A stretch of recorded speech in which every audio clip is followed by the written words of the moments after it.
Hello students, നമ്മൾ എടുക്കാൻ പോകുന്നത് ചാപ്റ്റർ 7 ഇൻ്റഗ്രൽസ് ആണ്. ഇൻ്റഗ്രൽസ് പാർട്ട് 1 ആണ്. നമ്മൾ ഇൻ്റഗ്രൽസ് എങ്ങനെയാണ് പഠിക്കുക? നമ്മൾ ഇൻ്റഗ്രൽസിൽ ഫസ്റ്റ് നമ്മൾ പഠിക്കാനുള്ളത് ഇൻഡെഫിനിറ്റ് ഇൻ്റഗ്രൽസ് ആണ്. ഇൻഡെഫിനിറ്റ് ഇൻ്റഗ്രൽസ് നമുക്ക് എങ്ങനെയാണ്? ഇപ്പം നമ്മൾ ഡിഫറൻസിയേഷൻ പഠിച്ചിട്ടുണ്ട് കഴിഞ്ഞ ക്ലാസ്സുകളിലൊക്കെ. ഡിഫറൻസിയേഷൻ നമ്മൾ ചെയ്യുന്നത് എഫ് ഓഫ് എക്സ് തന്നിട്ട് നമുക്ക് എഫ് ഡാഷ് എക്സ് കണ്ടുപിടിക്കും, അങ്ങനെയാണ് ഡിഫറൻഷിയേറ്റ് ചെയ്യുന്നത്. പക്ഷെ ഇവിടെ നമുക്ക് റിവേഴ്സ് പ്രോസസ് എന്ന് പറയാം. കാരണം നമുക്കിവിടെ നമ്മൾ എഫ് ഡാഷ് എക്സ് ആണ്, സ്മോൾ ലെറ്റർ എഫ് ആണ്, എഫ് ഡാഷ് എക്സ് കണ്ടുപിടിക്കും. എന്തിൽ നിന്ന്? എഫ് ഓഫ് എക്സിൽ നിന്ന് എഫ് ഡാഷ് എക്സ് കണ്ടുപിടിക്കും. അതിനെയാണ് നമ്മൾ ഇന്റഗ്രേഷൻ എന്ന് പറയുന്നത്. That process is called integration. അപ്പോൾ ഈ പ്രോസസ്സിന് നമുക്ക് വേറൊരു പേര് കൂടി പറയാം, reverse differentiation. Okay, reverse differentiation. ഇത് നമ്മൾ പഠിക്കാൻ പോകുന്നത്.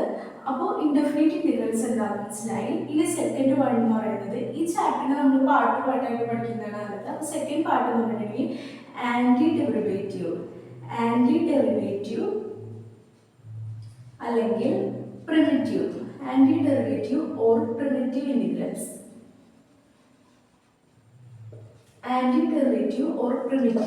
അതെങ്ങനെ നമുക്ക് പറയാം? ഇപ്പൊ നമ്മൾ f of x d x വെച്ചിട്ടാണ് നമ്മൾ ചെയ്യുന്നത്. അപ്പൊ നമ്മൾ ഇങ്ങനെയൊക്കെ എഴുതാം. Second anti derivative or primitive. അതെങ്ങനെ പഠിക്കാം? ഇഫ് നമ്മൾ ടു ഫങ്ഷൻസ് എടുക്കുകയാണ്, എഫ് ഓഫ് എക്സും ആൻഡ് ജി ഓഫ് എക്സും, അങ്ങനെ രണ്ട് ഫങ്ഷൻസ് നമ്മൾ എടുക്കുകയാണെന്ന് വെച്ചോ. അപ്പോൾ അതിൽ എഫ് ഓഫ് എക്സിനെ നമുക്ക് എങ്ങനെ എഴുതാം? F of x d by d x of f of x എന്ന് പറയുന്നത് എന്തായിരിക്കും? ജി ഓഫ് എക്സ് ആയിരിക്കും. അവിടെ എഫ് ഓഫ് എക്സിന് f of x is called integral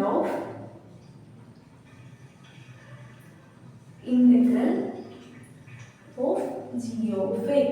ഇങ്ങനെ എഴുതാൻ പറ്റും നമുക്ക്. പിന്നെ ഇനി നമുക്ക് പറഞ്ഞത് ഏതാണെന്ന് വെച്ചാൽ ജി ഓഫ് എക്സിനെ ഇങ്ങനെ എഴുതാം നമ്മൾ. Integral of G of x d X എന്ന് പറയുന്നത് നമ്മുടെ എല്ലാവർക്കും അറിയാം എഫ് ഓഫ് എക്സ്, അതെടുത്ത് എഴുതാൻ പറ്റും. ഈ രണ്ട് റിസൾട്ട് എപ്പോഴും ഓർത്തിരിക്കാം. ഇനി നെക്സ്റ്റ് എന്ന് പറഞ്ഞിട്ടുണ്ടെങ്കിൽ ഇത് വെച്ചിട്ട് എങ്ങനെയാണെന്ന് നോക്കാം.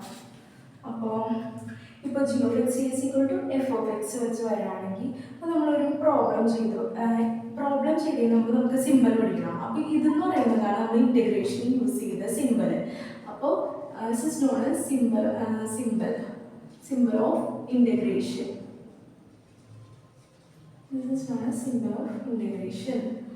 ആൻഡ് ഇനി ചെയ്യാൻ പോകുന്നത് ഒരു പ്രോബ്ലം ആണ്. ഇത് ബേസ് ചെയ്തിട്ട് ഒരു പ്രോബ്ലം എന്ന് പറയുമ്പോൾ ഇപ്പോൾ integral x square d x ഇതെങ്ങനെ കാണും? Integral x square d x that's equal to integral x square d x that is equal to 2x എന്ന് എഴുതാൻ പറ്റും. ഇൻ്റഗ്രൽ 2x എന്ന് എഴുതാം. ഇൻ്റഗ്രൽ 2x എന്ന് പറഞ്ഞാൽ എന്താ? എക്സ് സ്ക്വയർ ബൈ 2 എന്ന് എഴുതാം. ഓക്കെ, ഇനി നെക്സ്റ്റ് എന്ന് പറയുന്നത് ഇത് വെച്ചിട്ടുള്ള ഈ കോൺസ്റ്റന്റ് ഇൻ്റഗ്രൽ ആണ്, കോൺസ്റ്റന്റ് ഓഫ് ഇൻ്റഗ്രേഷൻ ആണ് നെക്സ്റ്റ് പഠിക്കാൻ പോകുന്നത്. Third one constant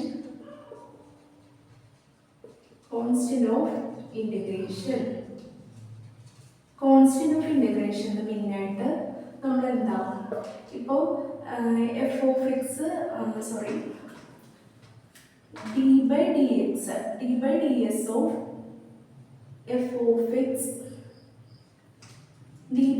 of f of x നമ്മൾ g of x എന്ന് എഴുതി. പിന്നെ integral g of x dx നെ നമ്മൾ f of x എന്നും എഴുതി. അപ്പോൾ ഇങ്ങനെ എഴുതുന്ന സമയത്ത് നമ്മൾ ഇതിലൊരു കോൺസ്റ്റന്റ് ഇട്ട് കൊടുക്കുകയാണ്. അപ്പോൾ d by dx of f of x plus constant നമ്മൾ എപ്പോഴും യൂസ് ചെയ്യുന്നത് സി ആണ്. Capital letter C is known as constant ആയിട്ട് നമ്മൾ യൂസ് ചെയ്യും. ഇതൊരു ആർബിട്രറി ആയിരിക്കും.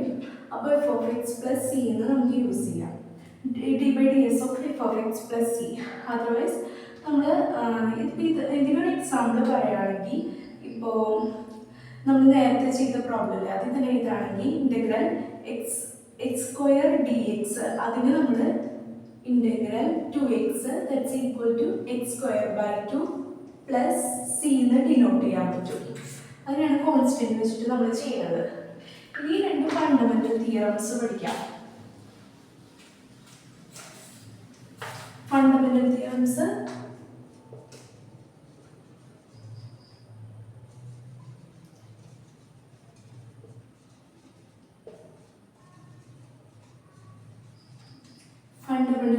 എങ്ങനെയാണ് പഠിക്കാം?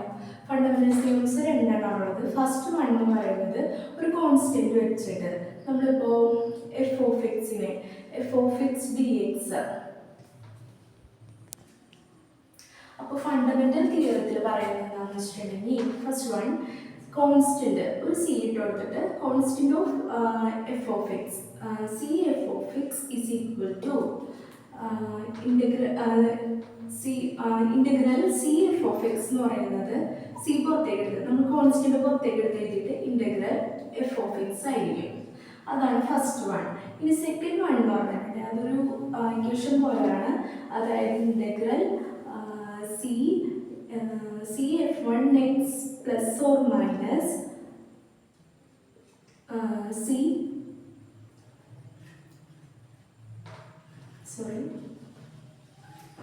second one f1x integral of f1x plus or minus f2x dx അതിങ്ങനെ ചെയ്യാവുന്നതാണ്. അപ്പോൾ f1x plus or minus f2x dx എന്ന് പറയുന്നത് നമ്മൾ ഇതിൽ f1xന് നമ്മൾ ഇൻ്റഗ്രൽ f1x dx എന്ന് കൊടുക്കുക. ഈ dxഉം ഇൻ്റഗ്രലും രണ്ട് സ്ഥലത്ത് കൊടുക്കുക, അത്രേ ഉള്ളൂ. അപ്പോൾ integral f1x dx plus or minus integral f2x ds. ഇങ്ങനെയാണ് ഇക്വേഷൻ ഫോം ചെയ്യുന്നത്. ഇനി ഇത് വെച്ചിട്ടുള്ള ഒരു എക്സാമ്പിൾ പറഞ്ഞുതരാം. ഫസ്റ്റ് വൺ വെച്ചിട്ടുള്ള എക്സാമ്പിളാണ്. First one